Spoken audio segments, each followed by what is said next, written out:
श्रीराम समर्थ.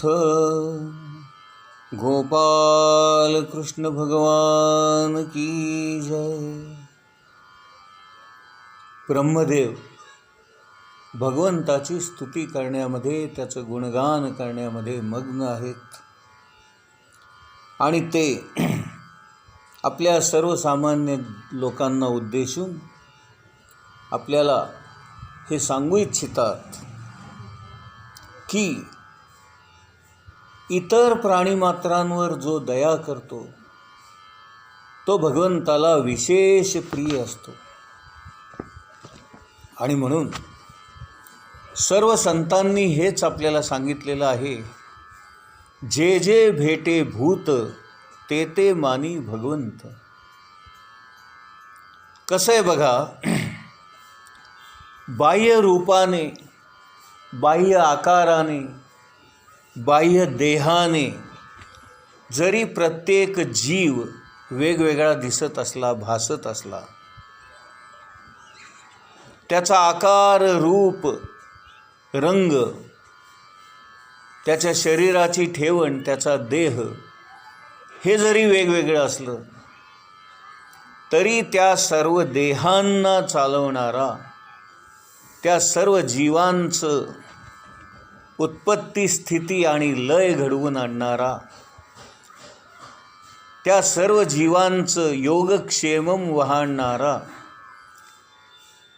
हा भगवान परमात्मा परमेश्वर सर्व जीवांच्या, सर्व प्राणीमात्रांच्या हृदयामध्ये वसलेला आहे. आणि तोच साक्षी भावाने तेथे राहून त्यांच्या सर्व क्रियांवर, कर्मांवर लक्ष ठेवून आहे.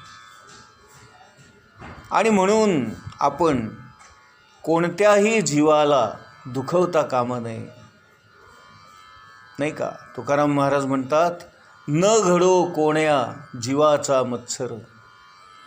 हे देवा, माझ्या हातून कुठल्याही जीवाचा मत्सर घडू नको, कुठल्याही जीवाला दुःख व्हायला नको आणि कुणीही माझ्यापासून दुःखी व्हायला नको, अशी खबरदारी, काळजी आपण घेतली पाहिजे. कारण जो परमेश्वर परमात्मा माझ्या हृदयात आहे तोच परमात्मा परमेश्वर त्या मुंगीच्या हृदयात पण आहे आणि त्या हत्तीच्या हृदयात पण आहे. मुंगी जरी इतकीशी छोटीशी इवलीशी असली आणि हत्ती जरी महाकाय बलाढ्य असला तरी मुंगीमध्ये जे आत्मतत्व आहे तेच हत्तीमध्ये आहे, तेच माणसांमध्ये आहे, तेच प्राणीमात्रांमध्ये आहे, तेच पक्ष्यांमध्ये आहे. आणि ही सर्व भगवंताचेच अंश आहेत, त्याचीच लेकरं आहेत आणि भगवंताचीच ही सारी सृष्टी आहे, प्रजा आहे. भगवंतानेच निर्माण केलेले हे सर्व जीवजंतू आहेत. आणि म्हणून सर्वाभूती परमेश्वर हा भाव ठेवून आपण सर्वांशी वागलं पाहिजे. न घडो कोणा जीवाचा मत्सर, किंवा जे जे भेटे भूत ते ते मानी भगवंत, किंवा जे का रंजले गांजले त्यासी म्हणे जो आपुले, तोची साधू ओळखावा देव तेथेची जाणावा. अशी जर आपली जगण्याची पद्धत असेल तर आपण भगवंताला जास्त लवकर प्रिय होऊ. हे वर्म ब्रह्मदेव आपल्याला या ग्रंथातून सुचवत आहेत. ब्रह्मदेव काय म्हणतायत की भगवंताला त्याच्या भक्तांवर प्रेम करणारे, भक्तांचे भक्त असणारे, दासाचे दास असणारे, नाही का, भक्तानुभक्त किंवा दासानुदास हे भगवंताला जास्त प्रिय असतात. ज्याप्रमाणे घरामध्ये आजी आजोबा असतात, त्यांना आपल्या मुलाबाळांपेक्षा नातवंड प्रिय असतात, मुलांची मुलं प्रिय असतात, त्याप्रमाणे भगवंताला भक्तांचे भक्त प्रिय असतात, दासांचे दास प्रिय असतात. आणि हे वर्म इथे ब्रह्मदेव आपल्याला सांगतायत की हे भगवंता, तुझं आम्ही डायरेक्ट पूजन मनन चिंतन जरी केलं तरी त्यामुळे तू जितका प्रसन्न होत नाहीस तितका प्रसन्न आम्ही इतरांशी जेव्हा चांगलं वागतो, प्रेमाने वागतो, आपुलकीने वागतो, जेव्हा इतरांवर दया करतो, तेव्हा तुला जास्त प्रसन्न होतो, आनंद होतो. तुझ्या चेहऱ्यावर तो आनंद दिसतो, ती प्रसन्नता दिसते. आणि म्हणून इथे भगवंताचं एक वैशिष्ट्य ब्रह्मदेव सांगतायत. पुढे म्हणतायत, आपण जे काही कर्म करतो ते भगवंताला अर्पण करावं, म्हणजे मग ते कर्म कधीही नाश पावत नाही, ते अक्षय राहतं. म्हणून आपल्या हातून जे काही काम घडतं किंवा कर्म घडतं ते झाल्यानंतर आपण कृष्णार्पणमस्तुं ब्रह्मार्पणमस्तुं असं म्हणावं.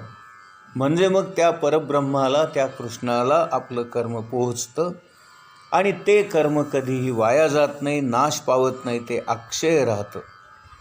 म्हणून आपण जेव्हा केव्हा दान करू, तपश्चर्या करू, व्रत करू,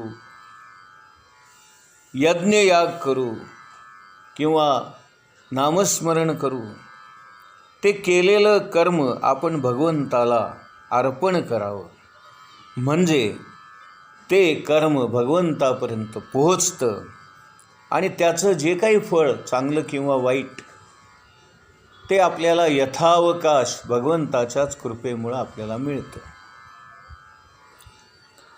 पुढे म्हणतायत, भगवंताची आराधना करणे हेच मनुष्याचे सर्वात मोठे कर्मफळ आहे. बघा, आपल्याला त्या भगवंताची आराधना करण्याची संधी मिळणं हे आपल्या पूर्वकर्मांचंच एक फळ आहे, नाही का? बहुत सुकृतांची जोडी म्हणून विठ्ठल आवडी. अहो, त्या विठ्ठलाची आवड निर्माण व्हायला, त्याच्याविषयी प्रेम निर्माण व्हायला, त्याच्याविषयी भक्ती निर्माण व्हायला बहुजन्मांचं, अनेक जन्मांचं पुण्य आपल्याला असावं लागतं, नाही का? म्हणून बहुत सुकृताची गोडी, आपल्या प्रारब्धामध्ये हे सुकृत असावं लागतं, हे पुण्यकर्म असावं लागतं, तर आपल्याला त्या भगवंताची गोडी निर्माण होते, आवड निर्माण होते.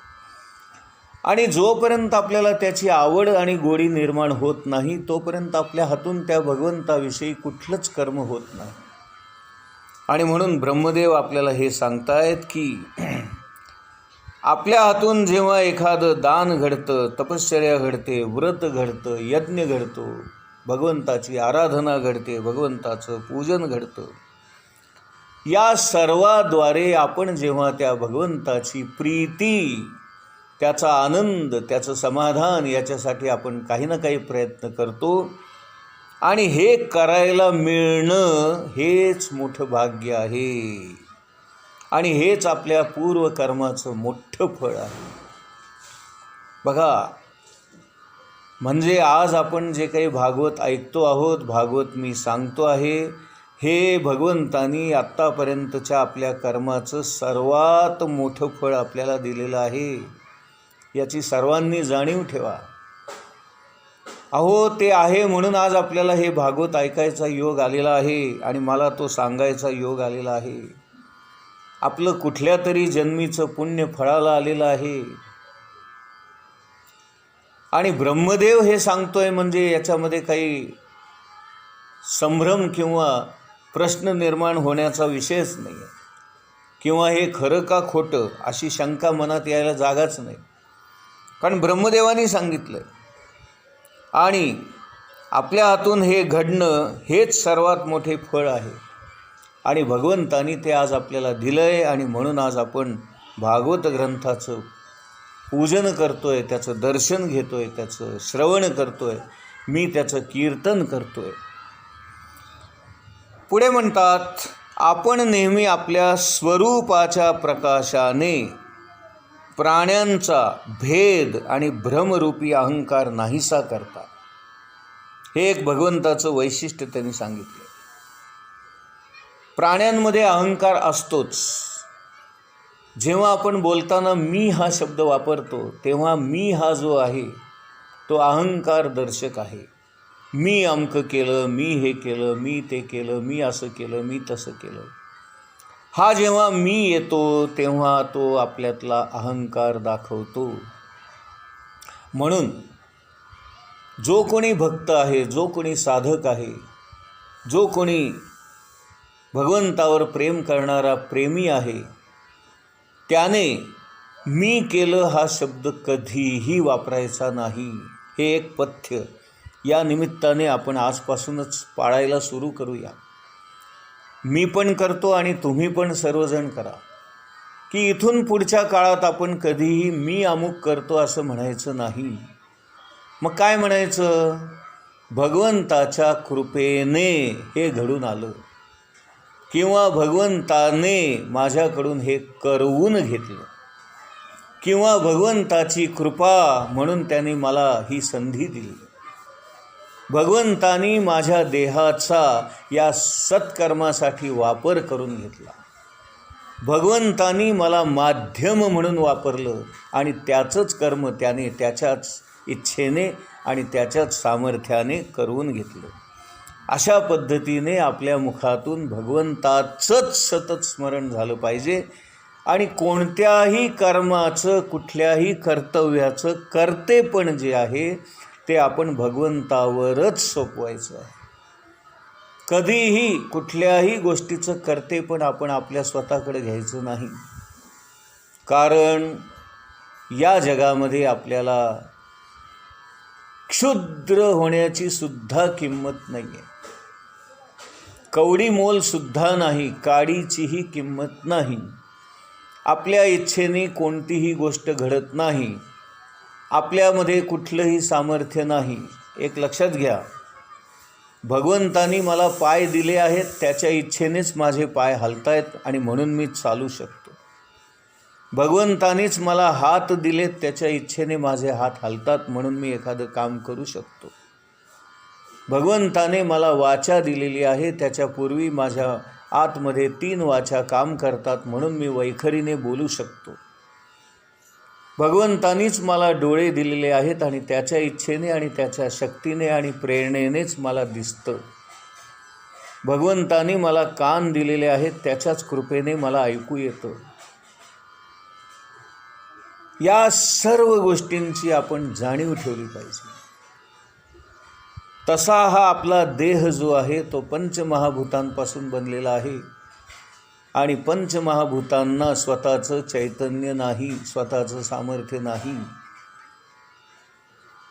आपला हा जो देह आहे त्याला जड देह म्हणतात. जड म्हणजे निर्जीव, पाषाण, दगडासारखा, नाही का. इथे या संदर्भात एक फार सुंदर गोष्ट मला आत्ता भगवंतानीच प्रेरणा दिली, की ज्ञानेश्वर महाराजांनी भिंत चालवली असं आपण म्हणतो, ऐकतो, बऱ्याच वेळा वाचलं आहे. अहो, इथे भगवंत आपली ही शरीररूपी, देहरूपी भिंत रोजच चालवत नाही का? आपण हा विचार कधी केला आहे का? माझं हे प्रेतवत शरीर असणारं आज का चालतंय, बोलतंय, हलतंय? उद्या जर त्या भगवंतानी हलायचं थांबवलं, नाही का, हे शरीर आणि माझी हालचाल, माझं चैतन्य त्या भगवंतानी थांबवलं तर काय होतं? हे शरीर प्रेत बनतं लगेच एका क्षणात, नाही का. आत्तापर्यंत जे शरीर होतं मेल्यानंतर त्याचं एका क्षणामध्ये प्रेत बनतं आणि म्हणून आपण सदैव प्रेतवतच आहोत. फक्त तो भगवंत आपल्या या प्रेताला म्हणा किंवा या देहाला चालवतोय म्हणून आज आपण जिवंत आहोत आणि म्हणून आपल्या देहाला शरीर म्हणतो. नाही तर शरीर आणि प्रेत याच्यात काय फरक आहे? मेलेला माणूसही तोच आहे ना जो आत्तापर्यंत हलत होता, मग आता का हलत नाही? हात तेच आहेत ना, डोळे तेच आहेत ना, मग मेलेल्या माणसाला का दिसत नाही? मेलेल्या माणसाला का हालचाल करता येत नाही? आणि आत्ता देह जो आहे मेल्यानंतरचा आणि 1 मिनिटापूर्वीचा जो देह होता त्याच्यात काही फरक झाला का मला सांगा? हात तेच, पाय तेच, डोळे तेच, मग आता का चालत नाही? म्हणजे भगवंत जोपर्यंत आपल्या या देहाला चालवतोय, जोपर्यंत आपल्या या देहाकडून कर्म करून घेतोय, तोपर्यंत आपलं हे शरीर आहे. आणि जेव्हा हालचाल थांबते, चैतन्य थांबतं, भगवंताची इच्छा थांबते, तेव्हा या शरीराचं एका क्षणामध्ये प्रेत बनतं. आणि म्हणून ती भगवंताची आपल्यावर असणारी कृपा आहे. भगवंतच आपल्या स्वरूपाच्या प्रकाशाने प्राण्यांमधला हा अहंकार दूर करतो आणि याची जाणीव करून देतो. बघा, मी करणारा माणूस एखादा झटका बसला, एखादा प्रसंग घडला की बरोबर ताळ्यावर येतो आणि मग लगेच देवा देवा असं ओरडायला लागतो. देवा हे कसं झालं, देवा असं कसं झालं. मग कालपर्यंत मी म्हणत होतास ना, मग आज काय झालं, नाही का? म्हणून भगवंत आपल्यावर इतकी असीम कृपा करतो आहे, आपल्याला इतकं प्रेम करतो आहे, आपल्याला जगवतो आहे, आपल्याला चालवतो आहे, आपल्याला जिवंत ठेवतो आहे, ही त्या भगवंताची कृपा नाही का? आणि म्हणून आपण अहंकार शून्य होणं हीच त्या भगवंताची इच्छा आहे. आणि म्हणून आपण शरण जाणं हे आपलं कर्तव्य आहे. गोपाल कृष्ण भगवान की जय.